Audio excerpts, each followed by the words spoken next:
to our project entitled Owlforce. This project is called the CCSE Client Relationship Model, and our project manager is Professor Tatum. The team members are Matthew, Khalil, Carl, myself, Sean, and Adrian.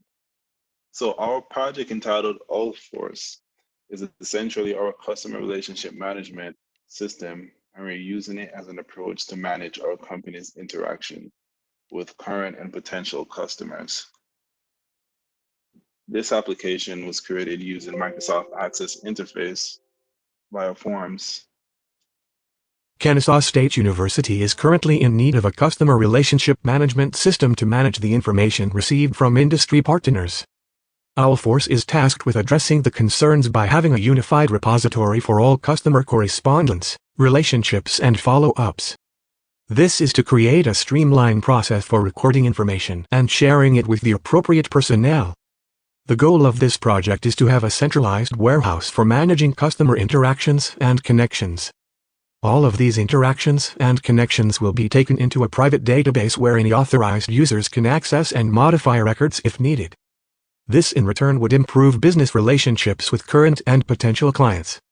Our solution will provide an easy-to-use access interface as well as a well-structured back-end for the school.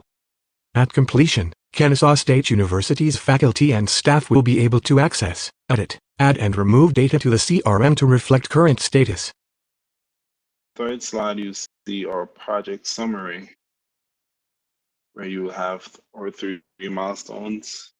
First milestone had to do with the research for the CRM. We finished the research for application suggestions, and we obtained all the requirements, all the necessary requirements from the client going forward to complete the project successfully. Milestone 2, we talked about database development, and we created the entity relational diagram. We finalized the ERD and the relational schema. For milestone 3, we completed the user interface, imported database into the interface design, ability to export data to Excel spreadsheets, the initial testing, the documentation, and the presentation. So for our first deliverable, we had the entity relationships diagram, the ERD, as well as the relational schema. Our ERD and relational schema, first part of the project, as was said before, was a form of outline to create the structure of the database for our client. We had to communicate back and forth with feedback to get a proper handle on the entity relationship diagram. And all of the group members participated in processing and creating the diagram using a website known as ERD Plus on a shared account. Technical details created 7 tables based on client's feedback: company, company contact, faculty, event, project, gift, and meeting.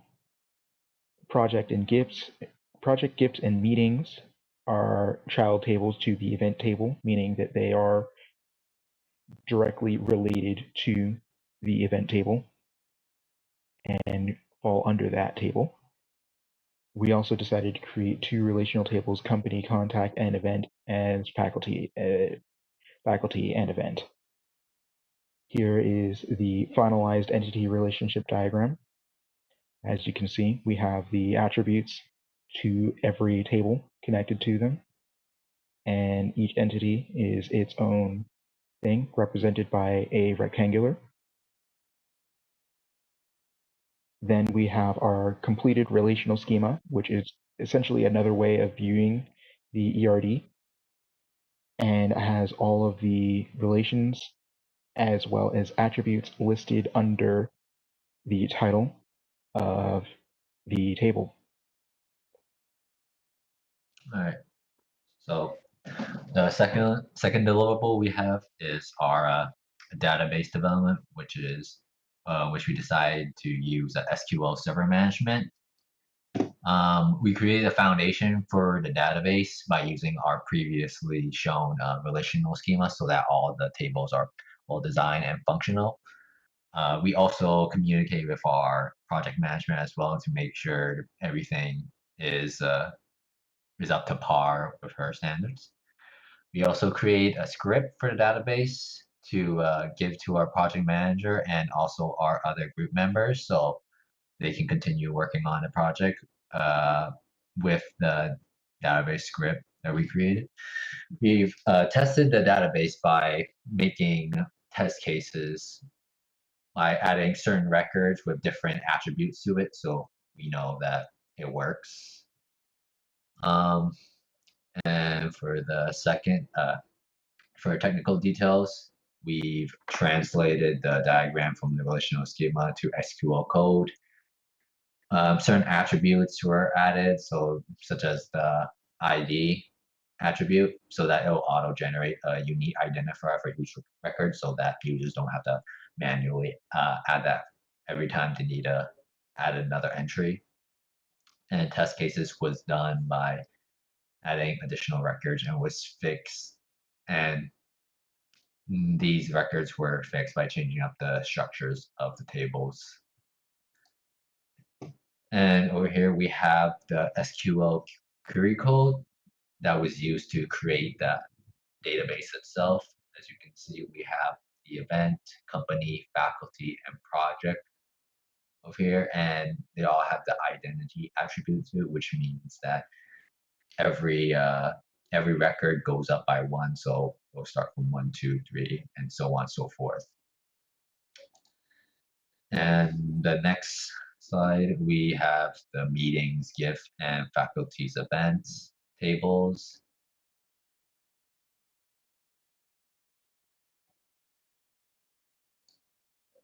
And finally, we have our company contacts and company contact events tables.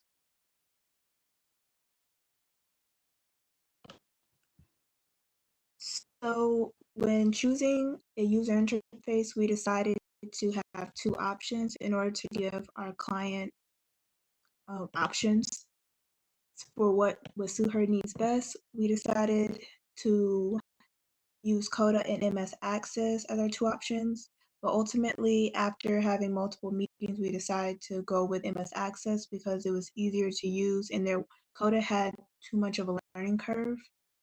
It also provided security risk considering that KSU's data would be hosted on an external site and we wanted to keep the information secure. For our third deliverable, this is where we decided to choose Access as our user interface. It's easy to use and it's manageable as a front-end option, and it's compatible with SQL Server Management and Excel. Multiple forms are created so that users could enter their information based on the data that they needed to input. For technical details, with the previous milestones, nothing else really changed for the table structures. We still had 7 tables and 2 relational tables. We also had a table of contents so that users can access any of the data that they needed easily and efficiently, and also click on those different links and be able to input the data that they needed. Fields that had an asterisk next to it let you know that they were that they were optional and not required. And we also added a login screen so that only certain users are able to access the forms. And the forms are also displayed in a grid or traditional table form as well as a form entry format. And then we'll be showing you an example of our demo with our user interface and access.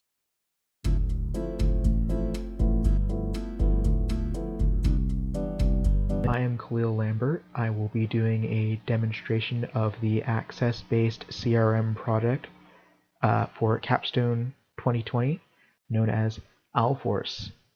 As you can see, we have a login screen, so I'm just going to go ahead and log in with my credentials real quick.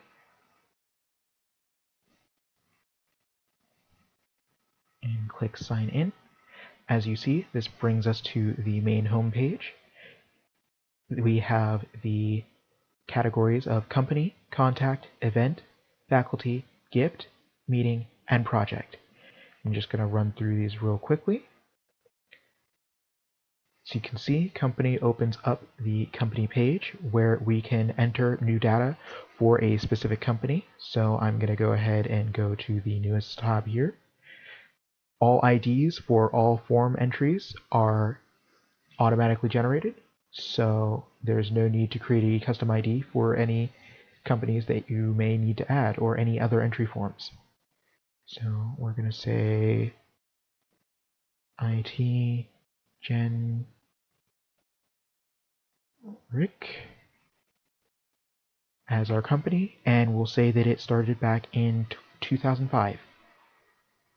Click Add Record, and as you can see at the bottom, we have our table of companies here, and here is our new company. Similarly, we can add a contact. We have our list of contacts from every company and information corresponding to each of those contacts. We can also scroll through each of these records using the Next and Previous Record button. Let's go ahead and add some random Joe Schmo.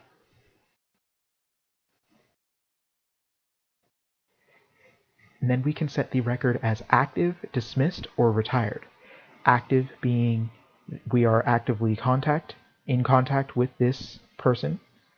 Dismissed being they have been dismissed from our contact listings, or retired as in we are no longer in contact with this person. So we're going to go ahead and set this to active.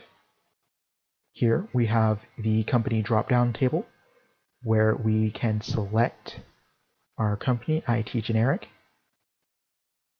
Joe Schmo sadly does not have any spouse or children, so these fields are optional. However, we will add a comment saying that he is very interested in Capstone CRM products. We can click Add Record, and that will add the record. Similarly to that, the event, faculty, gift, meeting, and project tabs have a similar function where we can simply move to a new record, add any kind of ID, project name, event name, etc., etc. And we'll say C-Day event. We can simply add the record and it will show up in our tables down here. Likewise, we can go back, and if we find a record that is either inputted incorrectly or simply no longer needed, we can click delete the record. Click yes, and the record is now gone. And then go back to the home page and access any individual one of the tabs from here. This has been a demonstration. Thank you. Have a wonderful day. Hey, I'm Sean Carroll, and I'll be taking you through the rest of the slides, starting with the workload summary. Matthew provided the basic structure for the ERD and schema, as well as hosting our backend SQL server, and worked on our access interface. He also started and worked on most of our project deliverables. Khalil helped create our base database, as well as contributing to research and development and worked on our group test server, as well as all deliverables. Carl helped finalize the data and structure of our access interface, as well as working on our other interface option on Coda and team deliverables. Myself, I was responsible for finalizing and submitting all the team deliverables as team leader. I also worked on research and development of our database solution and contributed to all of the deliverables, as well as the C-Day deliverables, the registration poster, website, etc.